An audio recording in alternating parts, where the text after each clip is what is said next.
Hello! Now you're making me laugh. You're interrupting me before we get started. By saying you're not going to interrupt me, it put me in a weird headspace. So I can't even do the normal hello thing I do. I love how I just took over your mind and interrupted you with my threat. You interrupted me. I don't like this. I don't know. You incepted me with your interruption. I don't know how you did it. It was a very sneaky ninja move. But hello. Welcome to episode 11 of We Have Issues. I'm Anthony. I'm Steven. And every week, Steven and I get together and we do our best to karate chop life's problems as they come to us and put together this weird graphic novel that we're creating. That's kind of an autobiographical time travel story. It's pretty great, though. Yeah, it's pretty great. It's been a great ride. It's been so fun. far, it's been a lot of fun. But that's just project number one. This is just a podcast all about our potential and hopeful progress as we go. We never know what's actually going to happen. We could fail, like we both have a few times now. We know the taste of failure very well. It's not even bitter at this point. It's delicious. It was an acquired taste, but now I mean, I'd like to say that my laziness is a shark that will just devour the blood of that procrastination. I will just all day eat that stuff up. Unfortunately for that shark / fortunately for both of us, I succeeded this week. How did you do? I did pretty good. I got the pencil started on page 4. The blues are completely done, but I am starting the pencil process, so I should have it done before you even post this video. So you may very well see a finalized page 4 right about here. Well, let's show the people what you mean by blues first. I'm sure that most people know if you listen. This is my boy Blue. I'm not going to edit in the picture of the old man from old school. I want to. Future Anthony probably will think about it a lot. But so when you're making comic books, often the artists like Steven will work with a blue pencil that's non-reproducible when you're copying it, right? Or so that way you can easily erase it when you ink. So you ink something over it and then you get rid of it, right?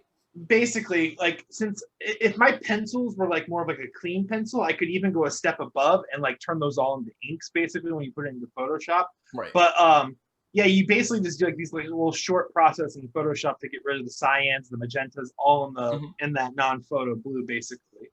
So you think you're gonna completely finish page 4 by the time we post this? I believe so. So you'll be able to put page 4 here. That's really our favorite. So for anyone who's just listening to the podcast on one of the numerous podcast apps that are out there that we've been trying to just kind of money flip shovel this out into, I've been trying to slingshot this out into the world anywhere possible. Just cannonball, cannon shot weird jellyfish flopping in the wind, hoping it lands on people's faces. We're throwing it out there. So if you're listening to it on any apps at all and you're not seeing it, the images are definitely available always on the YouTube videos. Otherwise, we've been posting them on Facebook. We have a Facebook community. Group. So yeah, it's a Facebook group in which people are welcome to come and join us, have conversations with us, suggest things, make comments, love us, hate us, whatever. So yeah, come join us there and you can see the pictures if you don't feel like watching the video. I get it. Not everyone has an hour to spare watching two goobers talk about their dreams. I get it. It's not but yeah, so if you are interested in some of the images that we're showing, I apologize for the video heavy aspect of some of this. So, but thank you for listening anyway. For sure. Thank you so much. Yeah, so last week, when I was successful last week, thankfully, but I also kind of rushed through some of it at the end where I was really tired and I was just I need to get these pages to Steven, So I rushed through it. So I fixed some of the pages from last week and I finished my pages for this week. Awesome. Yeah. So you were very productive this week. Yeah, because last week... As opposed to episode 9, Anthony, not so much. But... Not so much. You know what I noticed, Steven? You know what I noticed? That was our most popular episode. The episode in which I'm a failure, Steven. People love to see you fail, man. They're rooting for me. I'm the underdog, so they're rooting for me. I'm the underdog. I'm the dog. What is this? What am I if not the underdog, Steven? Steven said... Listen, man. I am suffering over here. Okay? I love this is gonna become a podcast in which Steven and I just charge each other while on Ostriches about who's the bigger underdog. It's just me being completely delusional, like being a realist. So no, but I thought it was pretty funny. I don't know why. I don't know if it has something to do with like if you have seen our YouTube, you've noticed that we've been trying really hard to fix the thumbnails and try to get attention from people. Neither of us are great at that. We don't shine in that area necessarily. No. I think you're better than me at it. Your boy's gonna take a crack at it this week, so we'll see how this one goes. Yeah, so for sure. So from now on, Steven's going to be doing the thumbnails because I'm not great at it. Although apparently I got it right on episode 9. So yeah, episode 9. Well, I think it's because Danielle's piece of artwork too is really flashy. That's true. That. I think like yeah. So and it's a gorgeous piece, so that's why. So maybe we'll just have to custom paint a painting each and every week. I think every week. Yeah, every week we're gonna have to get a custom painting from Danielle. Sorry, Danielle. I mean, we're not paying for any of this, but it's experience. No, I'm kidding. That's the worst. But okay, so we've been talking a little bit on and off podcast about what we're gonna work on next, right? So I don't have a definite idea of what I want to work on next, and that's what's driving me a little crazy because so this project we're working on is kind of a graphic novella. It's only slightly longer than the average comic book. I tried to make it as condensed and just concise as possible. I thought it would be cool if it was just like a solid finite story. And I think it's been good practice for both of us to like get back in the swing of doing things. So I'm not sure because we both kind of have that. Like now we just want to swing for the fences, sort of mentality where it's like, oh, well, we did this. Let's do this like grand, crazy like thing or, because all of our other ideas or so many of our other ideas are huge, know? So I was thinking like, should we do that or should we do like an anthology that has potential for growth with some of the stories, like do an anthology where it's like 4 stories. Maybe 2 of them are just like chapter 1s of something, and then 2 of them are just like finite 8-page stories. Just wrap up within. Yeah, like okay, so like the first one I was thinking about doing was a story that I started writing a while ago and then abandoned because I wasn't sure if it was too ridiculous or not.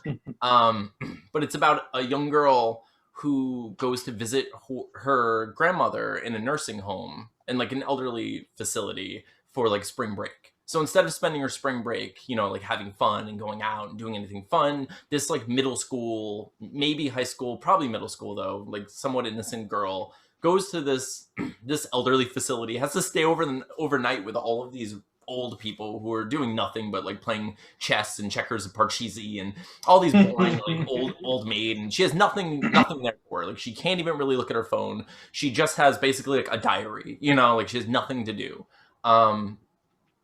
So she starts looking around and realizing like it's not only depressing because there's nothing to do, but it's depressing because everyone's looking worse and dying around her every day, And her grandma is just kind of like oblivious to it, like knitting sweaters, like just trying to talk about the good old days and like what her mom was like and all this. But the girl is becoming like increasingly more paranoid as people are getting sicker around her and dying around her and seeming more creepy around her. Okay. And then one night she hears something and she goes out into the hall and she sees just being dragged through the corridor, just the body of an elderly person by some sort of creature dragging her. And she like runs back and she doesn't know what to say, but to her grandma, she's like, I saw something. And her grandma believes that she saw something, but she's like, what was it? I can't just be like, there's a shadow taking people, what did you see? Grandma is not your best friend, Steven, that's already got the steaks and garlic ready. Grandma needs some evidence. Okay. Exactly. But what grandma does have are wooden crochet hooks. Ooh. Because what we're going to be dealing with, Steven, are grandpires. Grandpires. Wait a second. Is this like your ploy to finally bait and take all those grandparents that we've been coveting? That's exactly what we're doing, Steven. Not only are we taking them, we're making them immortal blood-sucking grandpires. Oh man, grandpires. I love it. So I just thought like it would actually be pretty funny, and you can make it a touching story and like it could just be like an 8-page quick story about this girl bonding with her grandma, but then them also having to fight these vampires with wooden knitting needles and just being badass for a little bit. That's funny, man. I think it would be hilarious. But so I have that, and then I like a million other things. I sent you the Come What May, which is like an 8-page like chapter 1 of something that I think would be much bigger, you know. So anyway, I was thinking about like anthologies would be cool because we could just do like, hey, let's see if like how we feel about monster books. Let's see how we feel about like technology and like sci-fi stuff. Let's see how we feel about fantasy, you know. So, and we can either do an anthology of like one genre or an anthology that just kind of dips our toes into different genres to see what our next thing would be, like where we feel comfortable, you know, what we enjoy the most while producing it or something like that. Gotcha. Yeah, it makes a lot of sense.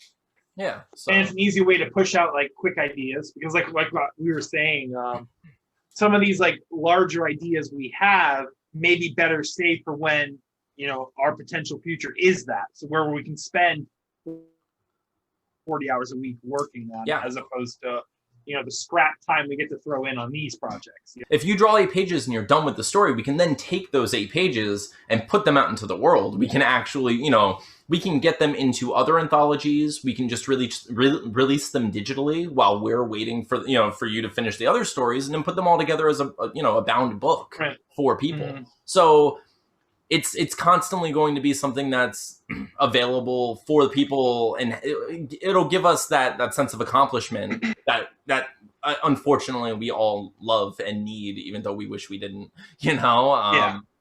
Which like I hate that. I don't know. How do you feel about that, like need for external validation, you know?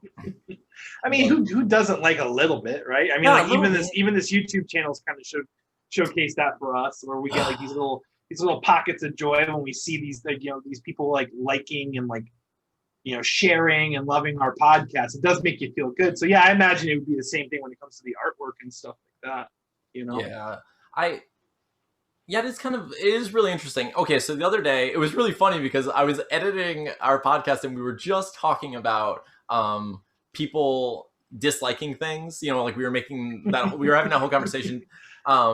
And literally, as I'm editing this conversation about how people just, you know, basically throw shade or whatever, I got the notification. I got like recognized that we had our first ever dislike. It's horrible. I don't know who you are, sir, but you broke my heart. I have not recovered. Debated letting it all go. This is it. We're just packing in the bags, Anthony. That's the dislike. I'm sorry. That's the confirmation from the universe that this was nothing. The ostriches were a lie. That one thumbs down just got rid of Stephen for good. Anthony's going to be killed by an ostrich. It's going to be a terrible story. just ash away. You know, we were making like the jokes about how we always mention vampires in every podcast, but man, we're getting pretty close to mentioning Endgame in almost every podcast too, I feel like. It's getting there, man. But no, it's funny that like, okay, but I feel the same thing with the podcast and with people liking it and sharing it and stuff. And we have a few people who are exceptionally supportive that I couldn't have predicted. You know, we've talked about that a bit before. What I hadn't really considered was how I'm going to respond violently inside when people dislike things. I think honestly, I'm glad it happened because we know it's going to happen. We know that we're going to get the people who just don't like the thing that we're doing, or who are immediately reactionary and just kind of think like, oh, these two goobs, like, I don't know what they're, you know, what do these nerds think they're doing, and then just like dislike it or whatever. So they're wrong, and I think we should use all of our money to hunt them down. And I'm obviously they weren't listening to like our big plan. Like, we're just gonna like end of Jay and Silent Bob Strikes Back them with our ostriches. That's exactly what I was thinking. Okay, like, I don't know everything about ostriches, but I do know that you can train them to find the scent of a human. I know that. Another fact we do know is that they're kind to their farmers, but very mean to strangers. And these people aren't our friends. They're not our friends. And I'm just... Right? Okay.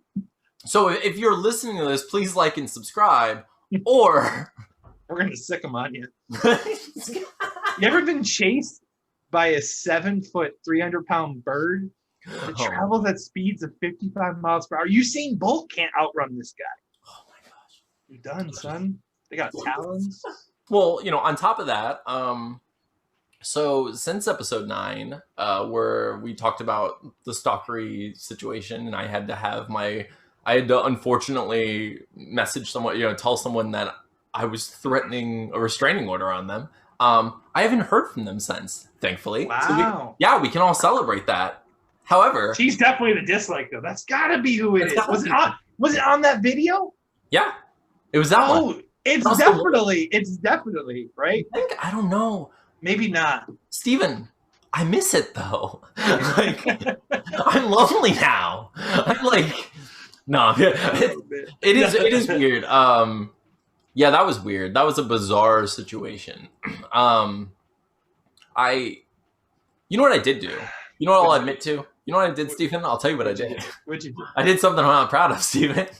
Oh no. 2 dragons?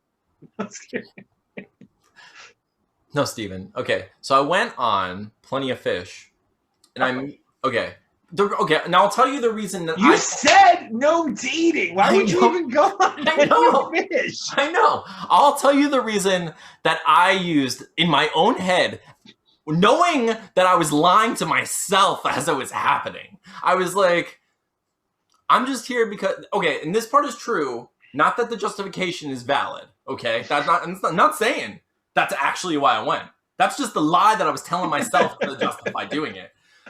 Oh. But what happened is historically in my life, Plenty of Fish has been the place that I would go to just to mess with bots, because whenever I've been on there, I would just get this like onslaught, like crazy tidal wave of solicitations from bots, but there's always a human behind them. Like there's always someone sitting there waiting to take my information. And I know this because every time I mess with them, I eventually get to the point where a human responds to the silly thing that I said. And it's my favorite thing about dating, Steven. And it shouldn't be. Like messing with humans who are pretending to be bots, who are pretending to be different humans, shouldn't be the best thing about dating, Steven. But it is. This day and age.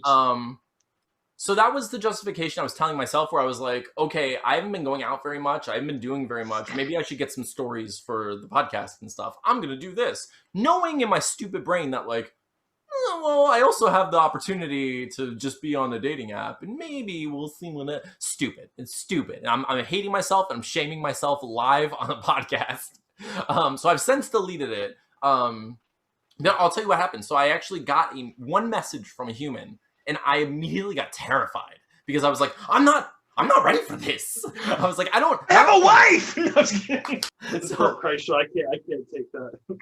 But anyways, so I got one message from someone, and I immediately just like was like, I'm out.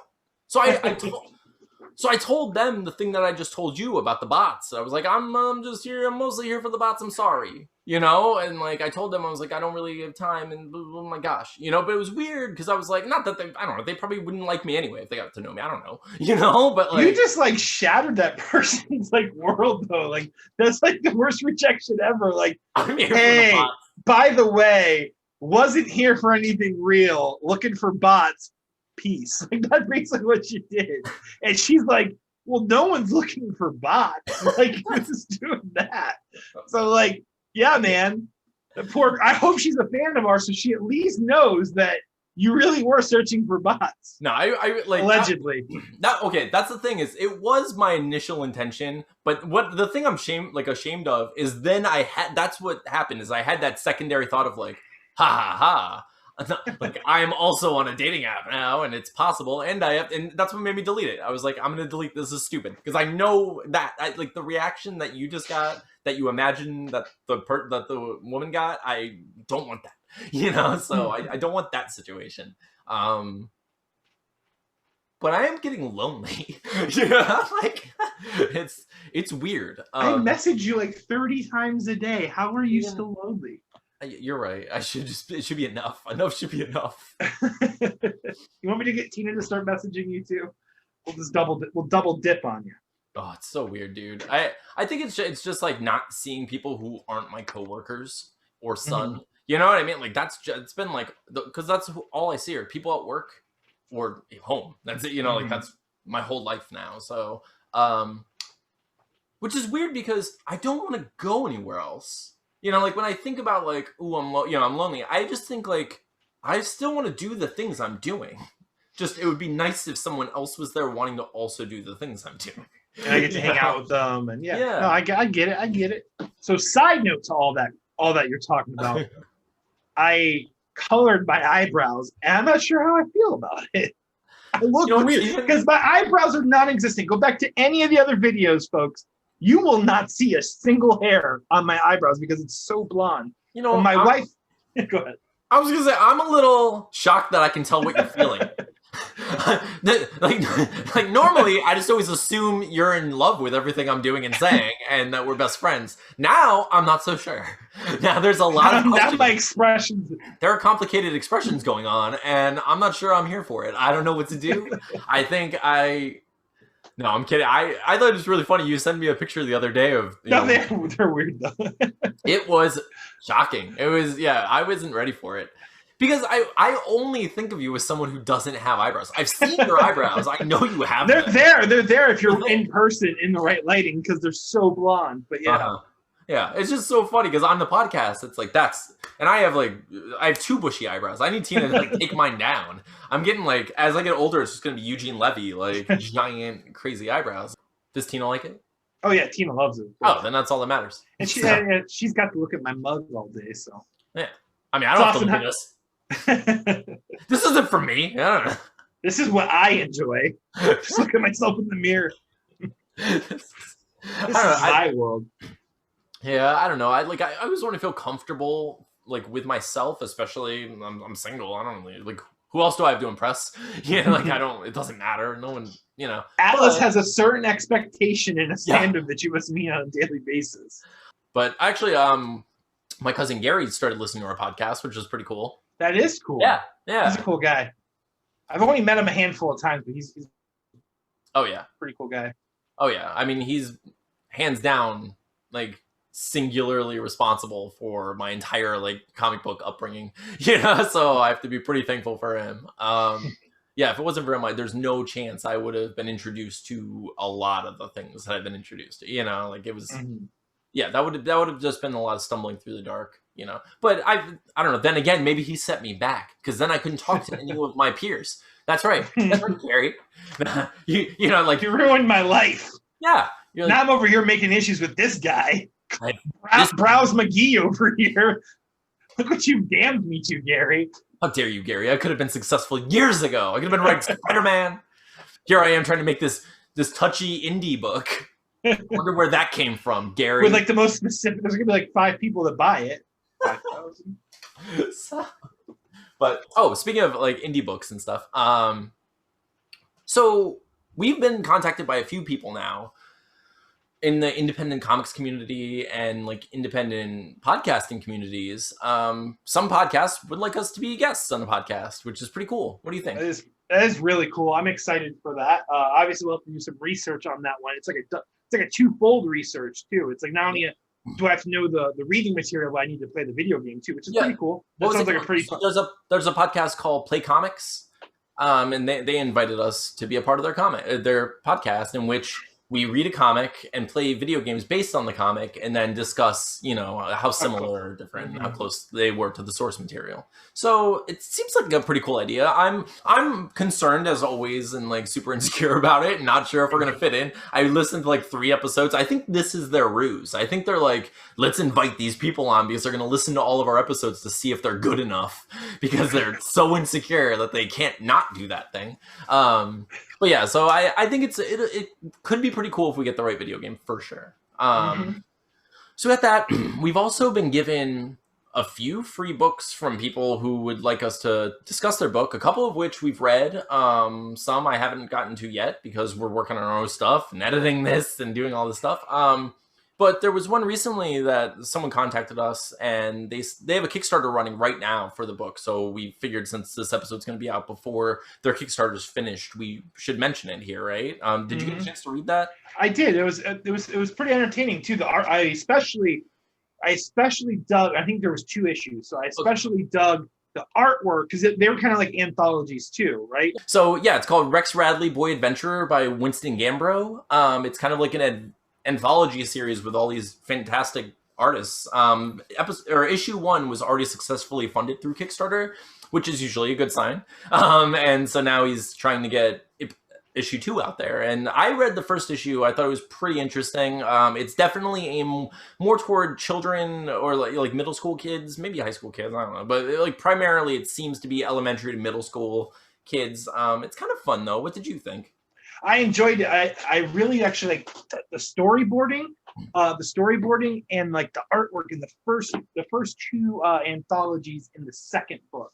Mm-hmm. Namely the artwork in the second book, like the space with the space ape and the space orangutan, and they're in space, and like the artwork was really awesome, really dynamic. Whenever I look at other people's artwork, I always get like so nervous, like, man, I'm doing it all wrong. Like, I start second guessing myself and everything. And I just like was looking at these backgrounds, and they convey so much in these tiny panels with just simple lines. I just need to get more simple with it. But yeah, it was an enjoyable read. Like I do agree with you though. I do feel like it seems like it's aimed towards a different audience, but it was an enjoyable read. Yeah, like we were talking before about how the beginning of issue 1 of Rex Radley kind of reads like the introduction to a Saturday morning cartoon. Like it should have music and a theme song, and it just kind of like explains what his backstory is in these like simple expositional bits, and then just throws you into this world in which like so it's basically a character whose parents were divorced, and his mother is dealing with like monsters and kaiju, right? Mm-hmm. Because his mother's Japanese, and so she has like the giant robot to fight off the monster threats. And what's the father dealing with? I don't know, but I know there's the cave woman that's tied to the father too. Right. So he has this like his crazy diametrically split life in which when he goes with his mother and he goes with his father, it's 2 different worlds, which I'm sure a lot of people can identify with. But in his case, they're adventurous worlds beyond like the imagination, or to the limits of the imagination, because obviously Winston thought about this stuff. So it's not beyond the limits of his imagination. So good job, Winston Gambro. If you like the kind of books, if you like indie books and are interested in supporting indie comics and the kind of stuff that we do, go to our page and we'll have a link for their Kickstarter up. We'll probably post it on Twitter as well, on twitter.com/wehaveissuespod, I believe it is. Yeah. So yeah. So anyway, we appreciate that. We appreciate you, Winston Gambro, for sending that to us. And, we look forward to seeing all the work you do in the future. And to the others that have sent us issues, we will get to that. We're trying to make this like a segment of some sort, because this isn't even like, this is just about like creating this community with one another. So we're totally down to like basically be that if that's what you want of us. Like we'll system that as best we can. So yeah, we will get to it eventually. We're going to try to do like a little short segment on this, maybe like once an episode, once every few episodes or so. So just let you know. Dude, I was so randomly sick the other day. We were supposed to hang out, and I was just not feeling well, and I was, when I do get sick, it's usually just really strong for one day, and then the next day I'm fine. And it's usually just like a couple of random symptoms depending on what the sickness is. I get really bad hay fever or like allergies. So there are times where I'm not sick. I feel fine, but my nose won't stop running to the extent that I have to shove tissues up there and just live and just deal. And obviously I can't go out into the world like that, especially now. I just scare some people. Yeah. So when that happens, I just can't live my life. Like I can't go to work. So I have to tell my work whenever that does happen. I'm just like, I'm sick. And, mostly I think the worst thing that happens is I don't lie, Steven. I need to start lying. I think the biggest secret of start lying. The biggest secret of human society is that everyone else is lying but me, Steven. I think that's what's happening. I think I'm so naive because this is the kind of nonsense I deal with. I'll call my work and I'll be like, hi, I'm really sick and I need to stay home. And I can hear their voice. I can hear that they're like, he doesn't sound sick. But like, if my throat's okay, and I'm just like, I'm really, do I have to be like, oh, I'm so sick? I have to turn into Marge Simpson when I'm sick. Like, I'm sure I could do a better sick. You should just get me to call them. Like, hey, it's Anthony. What? What's going on over there? I'm sick. Okay, that's what I sound like when I'm sick. What if we just did that the rest of my life?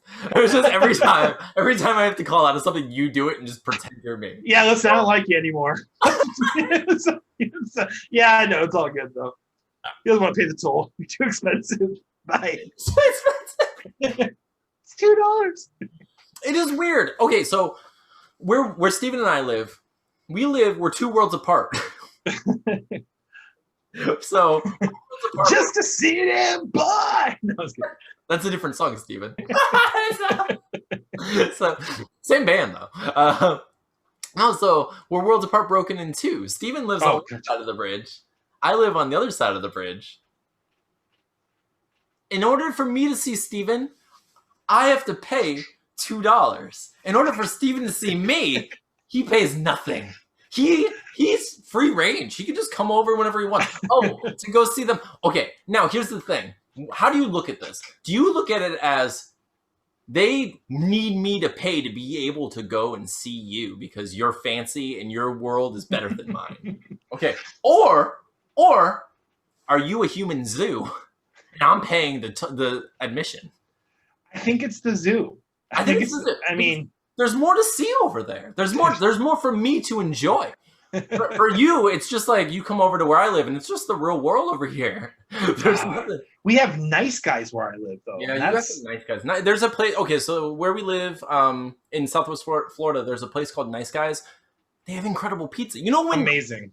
You know when people in like TV shows are like, dude, I have to go get the best burger, I have to go get the best thing, and you're like, oh, no one really has the best anything. Like Nice Guys has the best pizza. They have really, really, really good pizza. Yeah, and good baba ganoush too. Remember that? Yes. Wow, so good. Yeah. So Nice Guys is amazing. So if you're ever in Southwest Florida, Cape Coral area, go to Nice Guys for sure. They're freaking they're awesome. Yeah, because I mean the food is amazing, and then the atmosphere is amazing. You know, just like beautiful and incredible. That just screams our like energy. That's like our whole generation. So yeah, if you're anything like either of us, that's a place to go for sure. What comedy movies for you can you still like now return to endlessly? You know, like what's and what are some that like you haven't watched in a while that you feel that way about, or you think you might still feel that way about? Oh, like I haven't, and we slightly touched on this, but I haven't watched Mallrats probably 10 years, which is crazy. That's a crazy amount, because I mean, there was one point in time where we were watching, Mallrats once a week at least. Yeah. But some movies that I know, I'm gonna be such a basic person about this, but like, dude, I love Will Ferrell movies. So like, I love Talladega Nights, I love Step Brothers, I love Anchorman, all the expected ones. And then Superbad. Superbad's an awesome, funny movie. MacGruber, like we said. What are some of my other favorite comedies? A movie I haven't seen in a long time, though. I haven't seen Me, Myself, and Irene. Ooh, I haven't either. In like 15 years. The first time I saw that movie, I was in the theater with my parents. Do you want to know? Oh, man, that is a rough one. You want to know how you were young, too. That was... Because I was in middle school when that came to VHS. So that means you were probably 6th grade when you saw that with your parents. That was the most uncomfortable I've ever been in a movie theater, for sure. Because, okay, historically, my dad would take us to the movies occasionally, and he would fall asleep during a movie. So it would just be like my brother and I, my dad. I remember very specifically watching Beavis and Butthead Do America in the theater, and my dad just snoring beside me while I was cracking up. I remember like looking over me and like, I'm so glad he's asleep so I can laugh at this, And then like when Me, Myself, and Irene came out, I was just like, I wish you would not be here so I can laugh at this. Because I know my parents were probably thinking the same thing about me because it was hilarious. The movie's crazy over the top. I haven't returned to that movie. Like I haven't revisited it in a long time. Like, I don't know. I love Jim Carrey, and I'm not sure about like the excessively silly comedies anymore. Like I want to see them. I haven't given any of those movies a shot in a long time. Like I'm like, am I too boring now to laugh at that? But I don't think so. I think it'll still be funny. So I want to try. I want to check them out. Me, myself, and Irene just got way too many. Because is that a Farrelly Brothers movie? Or? Yeah. Oh yeah. Yeah. And then they something about Mary's another one I haven't seen in a while too. Oh, yeah, I would watch that again too. I haven't watched that in years. That's a good one. Yeah, that's a good one. Yeah, we've referenced that a few times here. But yeah, the first time I watched that movie, I mean, we're trying. I don't know how PG we're keeping this podcast. Hang on. Okay, we do a pretty good job. We mostly do a pretty good job, but he does some things in that movie that you don't want your parents to know that happen to humans. Yeah, you know what I mean. So like, especially when you're a child and you're like, okay, I know they know that they know that I found some stuff. Like I know that they know that I've seen some things, okay? Like we had illegal cable channels. They know. They have to have known.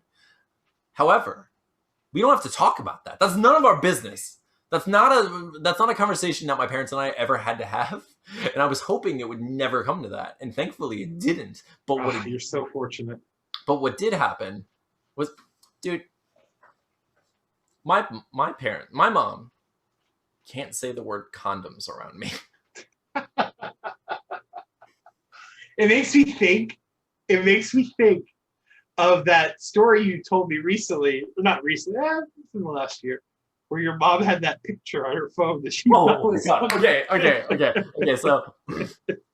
So for those of you listening right now, should I tell that? Okay. That's a good story. Yeah, it's pretty PG. So my mom comes into my room, right? And this is pretty recent. My mom comes into my room. Okay. My mom comes in and she looks ghostly. She looks pale. She's shaken for sure. Something bad has happened and I don't know what. And I immediately, like, I pause the movie I'm watching. I put my stuff aside. I'm like, you okay? What's going on? And my mom just kind of stands there for a second and she says, Aunt, how could someone put a picture on my phone? And I'm like, okay, wait. What? Okay, first of all, this isn't going to happen. Like, there's no chance someone just put a picture on your phone. It's super unlikely. It's way more likely that you accidentally downloaded a picture or, something. So anyway, I was like, okay, I'm still going to give her the benefit of the doubt and play along. Okay, Mom, well, what could have happened?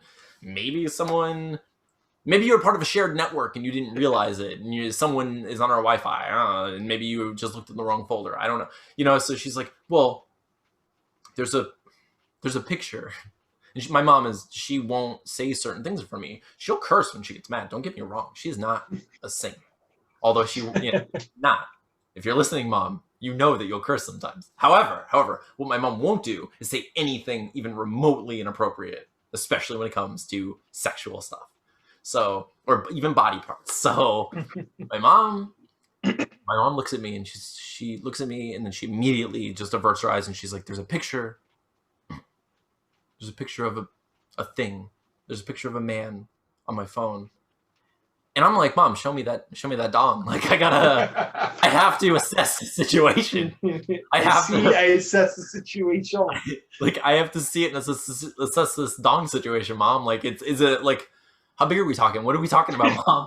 Like, how serious is this situation? Is this real? Like, is it a text that you got from a number? Was it an accident? Is it intentional? Are you being harassed? Should I be worried about this? What's going on, Mom? I need to see this dong. So my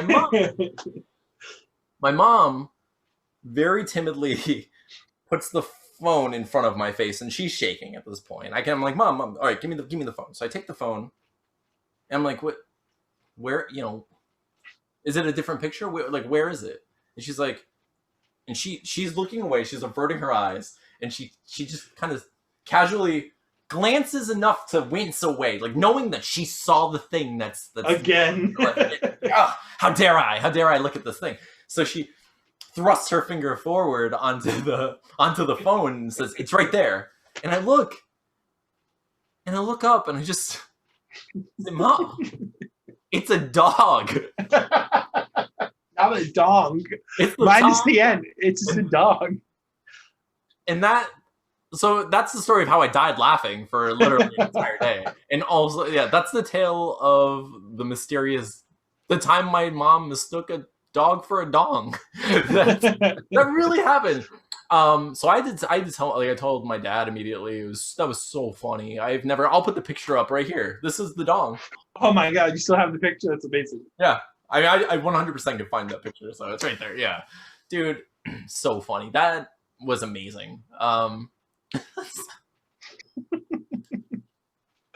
that's good. So yeah, sitting in the theater with them, like, during that movie, I still chuckled and I still laughed, but it was just like, I had to play the mental game of, like, I don't want them to know that I know about certain things yet.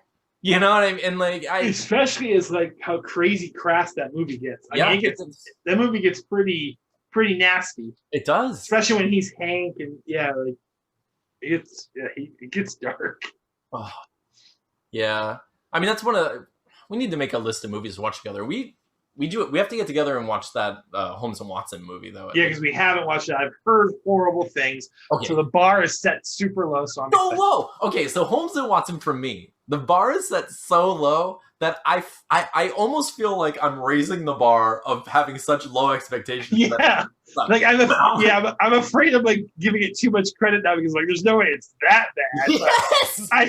I really need to lean into how bad it is, I think. Yeah, me too. So usually what happens is people set the expectation and I just like limbo over their high bar, and I'm like, that was actually fun. It was much better than you thought. Like, like I wasn't trying to jump over that. I knew it wasn't going to be that good, so I just have fun with it. This time, I'm pretty sure that I'm like, it's going to be better than everyone says. So I'm just raising that bar enough to like cut my head off as I walk into it. Oh, like, yeah, it's I've heard it's very weak. So we will see. So Anthony, what are you going to accomplish this week?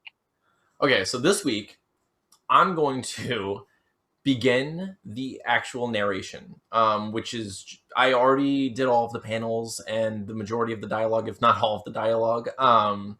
So now it's just narration that's going to be along the way that I've already made room for. I've written some of it. I'm going to try to get at least the narration that is suitable for chapter 1. That's what I'm going to try to do. It's a lot more heavy lifting than the panel work that I've been doing, so it might not all get done. I'm going to try.